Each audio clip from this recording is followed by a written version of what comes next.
ಡಾಕ್ಟ್ರೆ, ಇವಾಗ ನಾವು ನೇರವಾಗಿ ಸಮಸ್ಯೆಗಳಿಗೆ ತೊಂದರೆಗಳಿಗೆ ಬಂದ್ಬಿಡೋಣ. ಈಗ ಕೋಲಾನ್ ಮತ್ತು ರೆಕ್ಟಾಲ್ ತೊಂದರೆಗಳು ಅಂತ ಹೇಳ್ತಾರಲ್ಲ, ಇವತ್ತು ಪ್ರತಿಯೊಬ್ಬರಿಗೂ ಸಹ ನನ್ನ ಗಟ್ ಹೆಲ್ತ್ ಸರಿ ಇಲ್ಲ, ನನ್ನ ಗಟ್ ಹೆಲ್ತ್ ಸರಿ ಇಲ್ಲ, ನನಗೆ ಬೆಳಗ್ಗೆ ಮೋಷನ್ಸ್ ಹೋಗ್ಬೇಕಾದ್ರೆ ತುಂಬ ತೊಂದರೆ ಆಗುತ್ತೆ, ಈ ರೀತಿಯ ಒಂದು ಪ್ರಶ್ನೆಗಳು ಸರ್ವೇ ಸಾಮಾನ್ಯ ಆಗಿಬಿಟ್ಟಿದೆ, ತೊಂದರೆಗಳು ಸರ್ವೇ ಸಾಮಾನ್ಯ ಆಗಿಬಿಟ್ಟಿದೆ. ಇದು ಯಾಕೆ ಹೀಗಾಗುತ್ತೆ? ಅನಿತಾ, ಬಹಳ ಮುಖ್ಯವಾದ ಒಂದು ವಿಚಾರವನ್ನು ನೀವು ಕೇಳ್ತಾ ಇದ್ದೀರಾ. ಜೀರ್ಣಾಂಗ ನೋಡಿ, ಮಾನವ ದೇಹ ಬಹಳ ಅದ್ಭುತವಾದ ಪ್ರಕೃತಿಯ ಒಂದು ಸೃಷ್ಟಿ. It's the most finest creation the mankind has known. ಒಬ್ಬರು ಬೆಳ್ಳಗಿರ್ಬೋದು, ಕಪ್ಪಗಿರ್ಬೋದು, ಕುಳ್ಳಗಿರ್ಬೋದು, that is a different thing. ನಮ್ಮ ಒಂದು ರಚನೆ, ದ ಆರ್ಗನೈಸೇಷನ್ ಇಸ್ ಫಿನಾಮಿನಲ್. ಕಣ್ಣು, ಮೂಗು, ನೋಡ್ತಕ್ಕಂಥದ್ದು, ಸಂತೋಷ ಪಡ್ತಕ್ಕಂಥದ್ದು. ಸೊ ಹಾಗೆ ನಮ್ಮ ಮಾನವ ದೇಹದಲ್ಲಿ ಬಹಳಷ್ಟು ಅಂಗಗಳಿರ್ತಾವೆ. ಜೀರ್ಣಾಂಗ, ಮೂತ್ರಪಿಂಡಗಳ ಮೂತ್ರಾಂಗ, ಮತ್ತು ಶ್ವಾಸಕೋಶಗಳ ಶ್ವಾಸಾಂಗ. ಹೀಗೆ ಜೀರ್ಣಾಂಗದ ಬಗ್ಗೆ ನೀವು ಕೇಳ್ತಾ ಇದ್ದೀರಾ. ಸೊ ಜೀರ್ಣಾಂಗ ಶುರುವಾಗ್ತಕ್ಕಂಥದ್ದು ಬಾಯಿಂದ, ಜೀರ್ಣಾಂಗ ಮುಗಿತಕ್ಕಂಥದ್ದು ಗುದದ್ವಾರದ. ಇದು ಸುಮಾರು 4 ರಿಂದ 5 ಮೀಟರ್ ಇರ್ತದೆ. ಅಂದರೆ 1 ಮೀಟರ್ ಇಷ್ಟು ಅಂದರೆ ಲೆಕ್ಕ ಹಾಕೊಳ್ಳಿ, ಸುಮಾರು 5 ಮೀಟರ್ ಇರ್ತದೆ.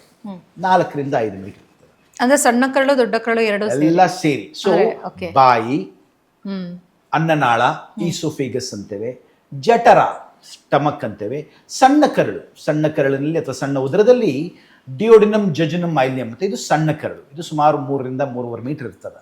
ನಂತರ ದೊಡ್ಡ ಕರಳು, ದೊಡ್ಡ ಕರಳಲ್ಲಿ ಬಲಭಾಗ, ಮಧ್ಯಭಾಗ, ಎಡಭಾಗ, ಗುದನಾಳ ಮತ್ತು ಗುದದ್ವಾರ. ಈ ಜೀರ್ಣಾಂಗ ಒಂದೊಂದೊಂದು ಕಾರ್ಯಾಚರಣೆಯನ್ನು ಮಾಡ್ತದೆ. ಈಗ ನೀವು ಉದಾಹರಣೆಗೆ ಬೆಳಗ್ಗೆ ನಾನು ಒಂದು ಇಡ್ಲಿ ತಿಂದೆ ಅಂತ ಇಟ್ಕೊಳ್ಳಿ, ಅದನ್ನ ಅಗಿತೇವೆ, ಕೆಲವೊಂದ್ಸತಿ ನಾವು ಹಾಗೆ ತಗೊಳ್ತೇವೆ. ಅದು ನಮ್ಮ ಬಾಯಿನಲ್ಲಿ ಅಗದಾಗ ಆ ಎಂಜಲು ಒಂದು ಕಾರ್ಯವನ್ನು ಮಾಡ್ತದೆ. ಸಲೈವರಿ ಅಮೈಲೇಸ್ ಅಂತ ಇರ್ತದೆ. ಅದರ ಕೆಲಸ ಏನು? ತಿಂತಕ್ಕಂಥ ಆಹಾರಕ್ಕೆ ನೀರು ಹಾಕಿ, ಜ್ಯೂಸ್ ಹಾಕಿ, ಆ್ಯಸಿಡ್ ಹಾಕಿ, ಆಲ್ಕಲಿ ಹಾಕಿ ಅದನ್ನು ಮೃದು ಮಾಡಿ ನೀರು ಮಾಡ್ತಕ್ಕಂಥದ್ದು. ಒಳಗೆ ಹೋಗ್ತಿದ್ದ ಹಾಗೆ ಅದು ಜಠರದಲ್ಲಿ ರುಬ್ಬಿ ಒಳ್ಳೆ ಗಂಜಿ ಥರ ಆಗ್ತದೆ, ನೀರು ಗಂಜಿ ಆಗ್ತದೆ. ಆ ನೀರು ಗಂಜಿಯನ್ನು ದೇಹ ಅಬ್ಸಾರ್ಬ್ ಮಾಡ್ತದ, ಎಳ್ಕೊಳ್ತದ. ಅದರಲ್ಲಿರ್ತಕ್ಕಂಥ ಪೌಷ್ಟಿಕಾಂಶಗಳನ್ನು ಎಳ್ಕೊಳ್ತದೆ. Proteins, fats, carbohydrates. ಆ ಪೌಷ್ಟಿಕಾಂಶಗಳೇ ನಮಗೆ ಬೇಕಾದಂಥ ವಿಚಾರ. ಅದೆಲ್ಲ ತಗೊಂಡ ಮೇಲೆ ಅದರಲ್ಲಿ ಉತ್ಪತ್ತಿ ಆಗ್ತಕ್ಕಂಥ ನೀರಿನ ಗಂಜಿ ಹೋಗಿ ನಮ್ಮ ಗಟ್ಟಿ ಗಂಜಿ ಆಗ್ತದೆ, ವೇಸ್ಟೇಜ್ ಗಂಜಿ ಅಂತ. ಅದರಲ್ಲೂ ಇನ್ನೂ ಉಪ್ಪಿನಂಶ ಇರ್ತದ, ನೀರಿನಂಶ ಇರ್ತದ. ಅದನ್ನು ಮತ್ತೆ ದೇಹ ತಗೊಳ್ತದ, ವಾಪಸ್ಸು ನೀರನ್ನು, ಉಪ್ಪನ್ನು ತಗೊಂಡು ಮಲವನ್ನು ಉತ್ಪಾದನೆ ಮಾಡಿ ಅದನ್ನು ಗುದನಾಳದಲ್ಲಿ ಇರಿಸಿ ಗುದದ್ವಾರದಿಂದ ಹೊರಗಾಗ್ತದೆ. ಇದು ನಮ್ಮ ಜೀರ್ಣಾಂಗದ ಕಾರ್ಯ. ಬಟ್ ಆ ಜೀರ್ಣಾಂಗದಲ್ಲಿ ಸುಮಾರು 40 ಟ್ರಿಲಿಯನ್ ಮೈಕ್ರೋಬ್ಸ್ ಅಂದರೆ ಕೀಟಾಣುಗಳಿರ್ತಾವ. ನಾವು ಅಂದ್ಕೊಳ್ತೇವೆ ನಾನೇ ಯಥೇಚ್ಛವಾದ ಉತ್ತಮ, ನಾನು ಹೋಮೋಸೇಪಿಯನ್ಸ್, ನಾನೇ ದೊಡ್ಡವನು. ಇಲ್ಲ, I am only A part of the bigger bio. ಆ ಒಂದು ಕ್ರಿಮಿಕೀಟಗಳ 100 ಟ್ರಿಲಿಯನ್ ಕ್ರಿಮಿಕೀಟಗಳ ಸಮೂಹದಲ್ಲಿ ನಾನೊಬ್ಬ ಮನುಷ್ಯ. ಸೊ ಆ 40 ಟ್ರಿಲಿಯನ್ ಜಠರದಲ್ಲಿ, ಕರಳಿನಲ್ಲಿ ಇರ್ತಕ್ಕಂಥ ಕ್ರಿಮಿಕೀಟಗಳು ನಮ್ಮ ಆರೋಗ್ಯ ಹೇಗಿರ್ತದ ಅನ್ನೋದನ್ನ ಇಟ್ ಡಿಕ್ಟೇಟ್ಸ್. ಸೊ ಇದು ಜೀರ್ಣಾಂಗದ ಬಗ್ಗೆ. So it is not just a 5 metre tube, but it's a 5 metre tube with a big world of microbes in it, which helps you to blend together and work symbiotically. ನನಗೆ ನೀನು ಸಹಾಯ ಮಾಡು, ನಿನಗೆ ನಾನು ಸಹಾಯ ಮಾಡು. ನಾವು ನಮ್ಮ ಕರಳನ್ನ, ಜೀರ್ಣಾಂಗವನ್ನ ಸರಿಯಾಗಿ ನೋಡ್ಕೊಳ್ತಿಲ್ಲ. We have abused it. ಅದನ್ನ ಹೊಡೆದು ಬಡಿದು ಅದಕ್ಕೆ ಹಿಂಸೆ ಕೊಟ್ಟು ನಾವು ಜೀರ್ಣಾಂಗವನ್ನು ಸರಿಯಾಗಿ ನೋಡ್ಕೊಳ್ತಿಲ್ಲ.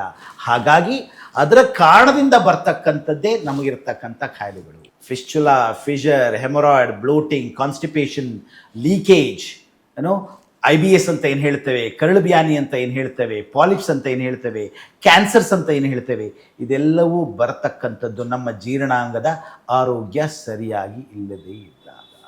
ಸೊ ಹಾಗಾಗಿ ನೀವು ಒಂದು 3-4 ವಾಕ್ಯಗಳಲ್ಲಿ ಹೇಳಿ ಅಂದರೆ ಹೇಳಲಿಕ್ಕೆ ಆಗೋದಿಲ್ಲ. ಜೀರ್ಣಾಂಗ ಅದು ಒಂದು ಸೆಪರೇಟ್ ಪ್ರಪಂಚ, ಅದರದೇ ಒಂದು ಪ್ರಪಂಚವಿರ್ತದೆ.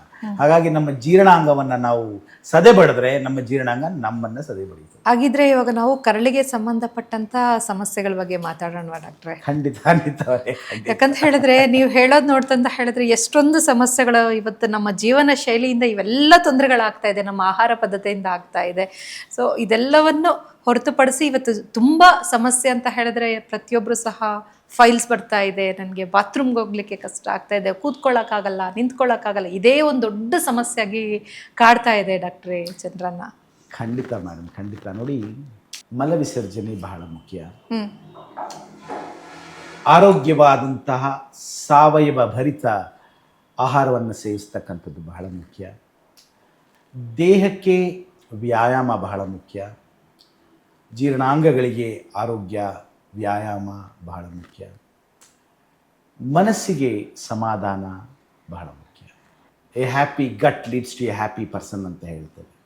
ಈಗ ನಮ್ಮ ಪ್ರತಿನಿತ್ಯದ ದಿನಾಚರಣೆಯಲ್ಲಿ ಬಹಳಷ್ಟು ಮಂದಿಗೆ, ಸುಮಾರು 1 in 3, 3 ಹೆಣ್ಣು ಮಕ್ಕಳಲ್ಲಿ ಒಬ್ಬರಿಗೆ ಜೀರ್ಣಾಂಗದ ಮತ್ತು ಸೊಂಟದ ಗುದದ್ವಾರದ ಸಮಸ್ಯೆಗಳಿರ್ತವೆ. 1 in 5 men, ಅಂದರೆ 5 ಪುರುಷರಲ್ಲಿ ಒಬ್ಬರಿಗೆ ಜೀರ್ಣಾಂಗದ ಸಮಸ್ಯೆಗಳಿರ್ತವೆ. ಹೆಣ್ಮಕ್ಳಿಗೆ ಜಾಸ್ತಿ ಯಾಕೆ ಡಾಕ್ಟ್ರೆ? ಬಹಳ ಮುಖ್ಯವಾದ ವಿಚಾರ ಇದು. ನಿಸರ್ಗದ ಪ್ರಕೃತಿಯ ಒಂದು ನಿಯಮ ಅಂತಲೇ ಹೇಳಬಹುದು. ಗಂಡಸರಿಗೆ ಮಕ್ಕಳಾಗೋದಿಲ್ಲ, ಗಂಡಸರು ಪ್ರೆಗ್ನೆಂಟ್ ಆಗೋದಿಲ್ಲ, ಗಂಡಸರು 9 ತಿಂಗಳು ಮಕ್ಕಳನ್ನು ಹೆರೋದಿಲ್ಲ. ಹಾಗಾಗಿ ಅಲ್ಲಿ ಆಗ್ತಕ್ಕಂಥ ಬದಲಾವಣೆಗಳು, ನಮ್ಮ ಒಳಗಡೆ, ಹೊಟ್ಟೆ ಒಳಗಡೆ ಆಗ್ತಕ್ಕಂಥ ಬದಲಾವಣೆಗಳ ಕಾರಣದಿಂದ ಸೊಂಟದಲ್ಲಿರ್ತಕ್ಕಂಥ ಮಾಂಸಖಂಡಗಳಲ್ಲಿ ವ್ಯತ್ಯಾಸ ಆಗ್ತದೆ. ಹೊಟ್ಟೆಯ ಒಂದು ಸ್ಪೇಸ್, ಜಾಗ ಜಾಸ್ತಿ ಆಗ್ತದೆ. ಕೋಆರ್ಡಿನೇಷನ್, ನಮ್ಮ ಗುದದ್ವಾರದಿರ್ತಕ್ಕಂಥ ಪೆಲ್ವಿಕ್ ಫ್ಲೋರ್, ಸೊಂಟದ ಮಾಂಸಖಂಡಗಳು ಸರಿಯಾಗಿ ಕೆಲಸ ಮಾಡೋದಿಲ್ಲ. ಮತ್ತು ಹಾರ್ಮೋನ್ಸ್, ನಮ್ಮ ಪ್ರೆಗ್ನೆನ್ಸಿಯಲ್ಲಿ ಅಥವಾ ಪ್ರೆಗ್ನೆಂಟ್ ಆದಾಗ, ಗರ್ಭಿಣಿ ಆದಾಗ ಇರ್ತಕ್ಕಂಥ ರಸಾಯನಗಳು, ಹಾರ್ಮೋನ್ಸ್, ಪ್ರೊಜೆಸ್ಟರಾನ್, ಇದು ಬಹಳ ವ್ಯತ್ಯಾಸಗಳಿಗೆ ಕಾರಣವಾಗ್ತದೆ. ಹಾಗಾಗಿ ಸ್ತ್ರೀಯರಲ್ಲಿ, ಹೆಣ್ಣು ಮಕ್ಕಳಲ್ಲಿ ಈ ಜೀರ್ಣಾಂಗಕ್ಕೆ ಸಂಬಂಧಪಟ್ಟ ಸಮಸ್ಯೆಗಳು ಮತ್ತು ಗುದದ್ವಾರಕ್ಕೆ ಸಂಬಂಧಪಟ್ಟ ಸಮಸ್ಯೆಗಳು, ಸೊಂಟದ ಮಾಂಸಖಂಡಗಳಿಗೆ ಸಂಬಂಧಪಟ್ಟ ಸಮಸ್ಯೆಗಳು ಹೆಚ್ಚಾಗಿರ್ತವೆ. ಸಾಹೇಬ್ರೆ, ಪ್ರೆಗ್ನೆನ್ಸಿ ನಂತರ, ನಾನು ಗರ್ಭಿಣಿಯಾದ ನಂತರ, ಹೆರಿಗೆ ಆದ ನಂತರ ಸಂಡಾಸ್ ಮಾಡಲಿಕ್ಕಾಗಲ್ಲ, ಮುಕ್ಕಬೇಕಾಗ್ತದ, ಹೊಟ್ಟೆ ಉಬ್ರ ಬರ್ತದ, ಹೋಗಿ ಬಂದಮೇಲೆ ಮತ್ತೆ ಹೋಗಬೇಕು ಅನ್ನಿಸ್ತದ, ಸಂಡಾಸು ಸ್ವಲ್ಪ ಬರ್ತದ, ಹೋಗುವಾಗ ಸ್ವಲ್ಪ ರಕ್ತಸ್ರಾವವಾಗ್ತದ, ಗುದದ್ವಾರದಲ್ಲಿ ಮಲವಿಸರ್ಜನೆಯಲ್ಲಿ ರಕ್ತ ಬರ್ತದ, ಯಥೇಚ್ಛವಾಗಿ ಗಾಳಿ ಹೋಗಬೇಕು ಅನ್ನಿಸ್ತದ, ಹೋಗ್ತದ. ನನಗೆ ಮಾನಸಿಕವಾಗಿ ಸಂತೋಷನೇ ಇಲ್ಲ, ಕಡಿಮೆ ಇಲ್ಲ. ನಾನು ಮಲವಿಸರ್ಜನೆ ಮಾಡಿದ್ರೆ ಸ್ವಲ್ಪ ಚಂದ ಅನ್ನಿಸ್ತದ. ನನಗೆ ದೇಹದಲ್ಲಿ ರಕ್ತದ ಅಂಶ ಕಡಿಮೆ ಆಗದ. ಹೀಗೆ ಹಲವಾರು ಸಮಸ್ಯೆಗಳು, ಲಕ್ಷಣಗಳು ನಮ್ಮ ಜೀರ್ಣಾಂಗದಿಂದ ಬರ್ತವೆ.